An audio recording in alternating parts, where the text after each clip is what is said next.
திரு நா. பார்த்தசாரதி அவர்களின் தன்மானம். காற்றில் மிதந்து வரும் மோகினி போல் அழகாக அசைந்து திரும்பி வந்து நின்றது பிலிமத் கார். அறைக்குள் கையொடிந்த நாற்காலியில் உட்கார்ந்த தெருவையும் அதற்கப்பால் ஆகாய வெளியையும் வெறித்துப் பார்த்து கொண்டிருந்த ஏகாம்பரம் திகைப்போடு எழுந்திருந்து வாசலுக்கு வந்தான். அவனால் தன் கண்ணையே நம்ப முடியவில்லை. பரமேஸ்வரா மில்லின் உரிமையாளர் திருச்சிற்றம்பலம் காரிலிருந்து இறங்கி வந்து கொண்டிருந்தார். திறந்த உடம்போடு அவர் முன் தோன்ற கூசிய ஏகாம்பரம் விருட்டென்று உள்ளே திரும்பி போய் அழுக்கா கந்தலா என்று ஆராயாமல் கைக்குள் கிடைத்த ஒரு துண்டை எடுத்து போர்த்தி கொண்டு திரும்பினான். அவன் திரும்புவதற்குள் திருச்சிற்றம்பலம் வாசலுக்கு வந்து படியேறிவிட்டார். வாங்க, ஏதிப்படி? எல்லாம் உங்களை பார்த்துவிட்டு போகலாம் என்றுதான். அடடே, ஒரு வார்த்தை சொல்லி அனுப்பியிருந்தால் நானே வந்திருப்பேனே. திருச்சிற்றம்பலத்தை மரியாதையாக தனது அறைக்குள் அழைத்துச் சென்றான் ஏகாம்பரம்.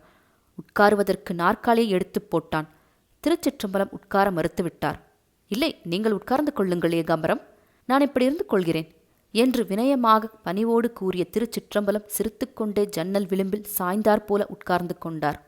வாசலில் பெரிய கார் வந்து நிற்பதைக் கண்டு வீட்டுக்குள் இருந்த திருமதி ஏகாம்பரமும் குழந்தைகளும் மருண்டு வெளியே எட்டி பார்த்தனர். வெளியே காரைச் சுற்றி வீட்டு வாயிலில் அக்கம் பக்கத்து குழந்தைகள் வியப்போடு கூடி பார்த்து கொண்டிருந்தன. கிளிசல் ஜிப்பாவும் கந்தல் புத்தகங்களுமாக அப்பாவி போல் நடமாடிக் கொண்டிருக்கும் ஏகாம்பரத்தின் வீடு தேடி அவ்வளவு அழகான புதிய கார் வந்து நின்றால் அது அந்த பேட்டையே ஆச்சரியப்பட வேண்டிய காரியம்தானே. அந்த காரும் அதற்குரியவரும் அவன் வீட்டு வாயிலை தேடிக் கொண்டு வந்தால் அவனுடைய கௌரவமே திடீரென்று உயர்ந்து விட்டதாக அந்த பேட்டை வாசிகளுக்கு ஒரு பிரம்மை. அதுவும் தவிர தேடி வந்திருக்கிற திருச்சிற்றம்பலம் லேசான பேர் வழியில்லையே. பெரிய மில்லுக்கு உரிமையாளர், நிறைய படித்தவர், வருகிற நகரசபை தேர்தலில் கவுன்சிலராக வெற்றி பெற்று பின்பு அவரே சேர்மனாக வரலாம் என்று ஊரில் பேச்சு நிலவியது. தங்க பிரேம் பிடித்த மூக்கு கண்ணாடியும் தும்பைப்பூ கதருமாக எதிரே உட்கார்ந்திருக்கும் அந்த பெரிய மனிதரை நிமிர்ந்து பார்த்தான் ஏகாம்பரம். பணத்தின் கம்பீரமும் கௌரவ தோற்றமும் இணைந்து அந்த மனிதரை பார்க்கும்போது தாழ்வு மனப்பான்மையும் பயமும் தன்னை அறியாமலேயே அவனுக்கு உண்டாயிற்று. தன்னுடைய அழுக்கடைந்த அரைக்கை நாற்காலி கந்தலும் கூலமுமாக இறைக்கப்பட்டு கிடக்கும் புத்தகங்கள் எல்லாம் இருந்தாற்போலிருந்து வெறுக்கத்தக்க கீழ்த்தரமான பொருள்களாக மாறிவிட்டது போல் அவன் மனம் அப்போது நினைத்தது. திருச்சிற்றம்பலம் என்ற செல்வ செழிப்புக்கு முன்னால் தன் ஏழ்மை காட்டிக் கொடுக்கும் அவமான சின்னங்களாக அவை தோன்றித் தன்னை காட்டிக் கொடுத்து விட்டது போல் ஒரு கசப்பு ஏற்பட்டது. ஜன்னல் விளிம்பில் சாய்ந்தாற்போல் உட்கார்ந்திருந்த திருச்சிற்றம்பலம் ஏகாம்பரத்தின் முகத்தை பார்த்து புன்முறுவல் பூத்தார். ஏகாம்பரம், குழந்தைகள், மனைவி எல்லோரும் சுகமா? சுகம்தான் ஐயா. வெகுநாள் பழகிய குடும்ப நண்பர் போல் அவ்வளவு ஒட்டுறவுடன் அவர் விசாரித்த வியப்பு தாங்கிக் கொள்ள முடியாமல் கனத்த ஏகாம்பரத்திற்கு, சமீபத்தில் நீங்கள் எழுதி வெளிவந்த புத்தகத்துக்கு பேர் என்ன? இந்த கேள்வி அவரிடமிருந்து எதிர்பார்க்கவே இல்லை. அவன் தான் எழுத்தாளன் என்பது கூட எவ்வளவு பெரிய மனிதருக்கு தெரிந்திருக்கிறதே. போன மாதம் வெளிவந்த அந்த நாவலை கேட்கிறீர்களா? ஆமாம் ஆமாம், அதுதான். என்னவோ ஊழிப்புயல் என்று பேர் சொல்லி கேட்ட மாதிரி ஞாபகம். ஊரெல்லாம் அந்த புத்தகத்தை பற்றியே பேச்சாயிருக்கிறதே. அவ்வளவு பெருமைப்படுத்தி பேச அந்த புத்தகத்தில் ஒன்றுமே இல்லை. என்னவோ தோன்றியது, எழுதினேன். அப்படி சொல்லாதீர்கள் ஏகாம்பரம். யானைக்கு தன் பலம் தெரியாது என்பார்கள். நீங்கள் எழுதுகிற ஒவ்வொரு எழுத்தும் மக்களிடையே கிளர்ச்சி மூட்டுகிறதென்றால் அது சாதாரண எழுத்தாயிருக்க முடியாது. ஊரறிய உங்களை கௌரவப்படுத்துவதற்கு ஏற்பாடு செய்யப் போகிறேன் நான் அத்தனை தகுதியுடையவன் இல்லை. ஏதோ என் எழுத்தை 4 பேர் மனமாற படித்து மகிழ்ந்து கொண்டிருப்பதே எனக்கு கௌரவம்தான் என்று கூறிக்கொண்டே எழுந்து அலமாரி அருகே போய் ஊழிப்புயல் நாவலில் ஒரு பிரதியை எடுத்துக்கொண்டு வந்து பயபக்தியோடு அவரிடம் கொடுத்தான் ஏகாம்பரம். எழுந்து நின்று 2 கைகளையும் நீட்டி மரியாதையாக அந்த புத்தகத்தை வாங்கிக் கொண்டார் திருச்சிற்றம்பலம். அது மட்டுமா, கோவிலில் கிடைத்த தெய்வ பிரசாதம் போல் மதித்து 2 கைகளாலும் புத்தகத்தை மேலே உயர்த்தி கண்களில் ஒத்திக் கொண்டார். அவருடைய செயல்களை பார்த்து ஏகாம்பரம் மலைத்தான். எவ்வளவு பெரிய செல்வ சீமானுக்கு திடீரென வீடு தேடி வந்து என்னை பாராட்டத் தோன்றியதன் காரணம் என்ன? இத்தனை நாளாக என்னை புறக்கணித்து வந்த அதிர்ஷ்ட தேவதை கண் திறந்து என் பக்கமாய் பார்க்க தொடங்கிவிட்டாளா என்று பலவிதமான நினைவுகள் அவனுக்குள் உண்டாயின. வறுமை வெப்பத்தால் நம்பிக்கை வறண்டு போய் கிடந்து தனது நெஞ்சத் தளத்தில் யாரோ பன்னீரை தெளிக்கிற மாதிரி அந்த சமயத்தில் அவன் உணர்வுகளில் ஒரு வகை குளிர்ச்சி பரவியது. கட்டுக்கடங்காத பெருமைக்குத்தான் ஆளாகிவிட்டது போல ஒரு பூரிப்பை அவன் அவருக்கு முன் தனக்குத்தானே உணர்ந்தான். ஏகாம்பரம், வருகிற ஞாயிற்றுக்கிழமை இந்த மாபெரும் நாவலை எழுதிய உங்களுக்கு ஒரு பாராட்டு விழா நடத்தப் போகிறேன். விழா இந்த பேட்டையிலுள்ள பள்ளிக்கூடத்து மைதானத்தில் நடக்கும். மறுக்காமல் நான் அளிக்கும் இந்த மரியாதையை நீங்கள் ஏற்றுக்கொள்ள வேண்டும். ஏகாம்பரம் தன் செவிகளில் கேட்கிற மேற்படி வார்த்தைகள் உண்மைதானா என்று ஐயமடைந்தான். திருச்சிற்றம்பலத்தின் திருவாயிலிருந்தா இந்த வார்த்தைகள் வெளியாகின்றன? திடீரென்று அத்தி பூத்தார் போல் வந்தார், பார்த்தார். புத்தகத்தை வாங்கி கண்களில் ஒத்திக்கொண்டார். இப்போது என்னடாவென்றால், வருகின்ற ஞாயிற்றுக்கிழமை உனக்கு பாராட்டு விழா என்று சொல்லி என்னை திணற அடிக்கிறார்.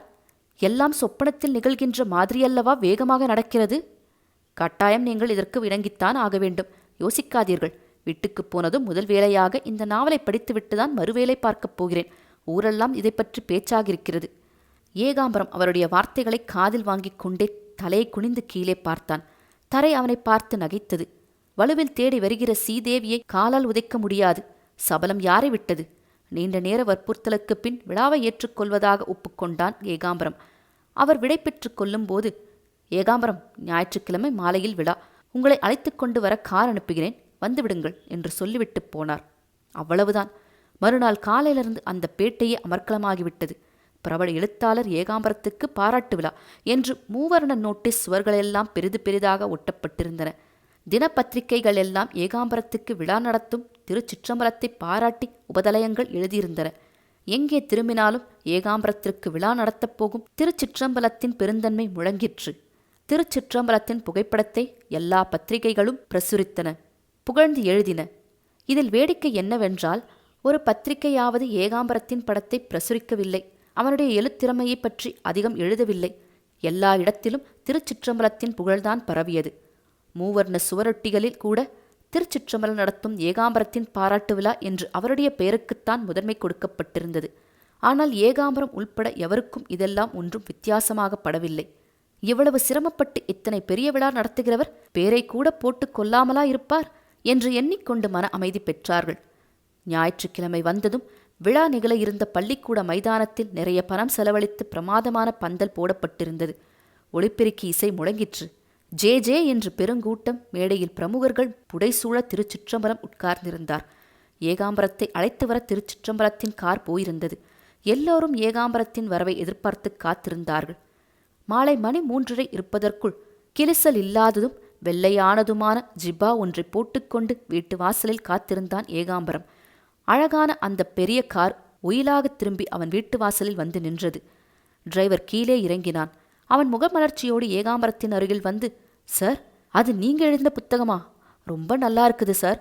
நான் ஆரம்பத்திலிருந்து கடைசி வரை ஒரே மூச்சிலே படிச்சு முடிச்சு விட்டேன் என்றான்.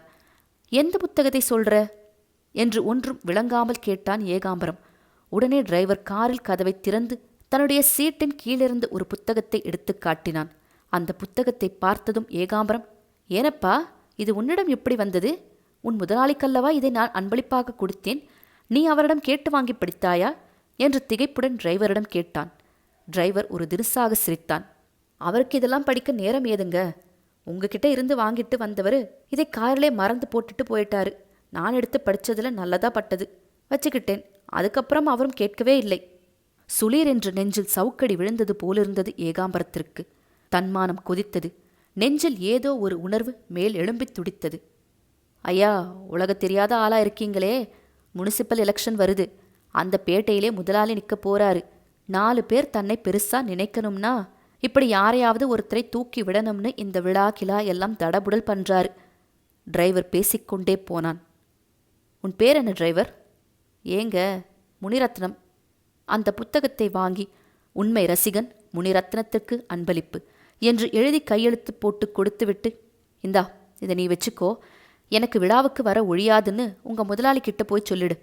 எப்பவாவது நீ வந்தா இன்னும் படிக்க நிறைய புத்தகம் தரேன், போயிட்டு வா என்று சொல்லிவிட்டு உள்ளே போய் கதவை படீர் என்று அடைத்து தாளிட்டு கொண்டான் ஏகாம்பரம். காற்றில் மிதந்து செல்லும் மோகினி போல அழகாக அசைந்து திரும்பிச் சென்றது பிலமத் கார்.